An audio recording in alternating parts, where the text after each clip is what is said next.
高雄本地是规划讲，对今年开始呢，这眠床贴啊，若准备拼，就爱纳这大型本数清运费。环保局是看到这市面上有贴碰床的机器，会当取代人工，落尾是决定讲取消这碰床的清运费用，同款是免费回收。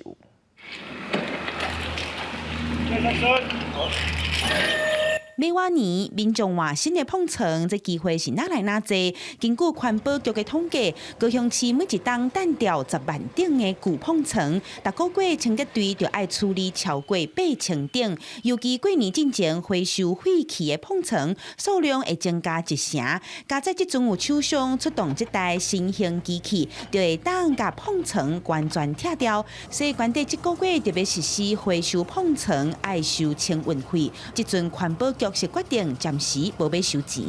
环保局已经用标售的方式委托专业的厂商进行拆解的处理，那拆解下来的废铁来进行标售，就节省清洁队的一些人力成本的支出，所以才决定暂不收费。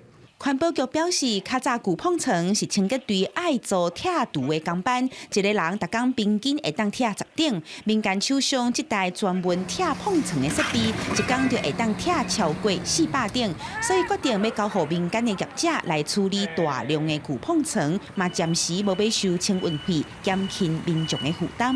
因为这样子才可以不要堆积那么多垃圾，看他们可以把那个东西拿去做什么回收再利用的方式会比较好。使用者付费，袂使有你种讲拢免费，免费一个东西到尾啊，拢是产生泛滥。长期本你爱有一个100块，你去用车，你去用车也是爱钱啊。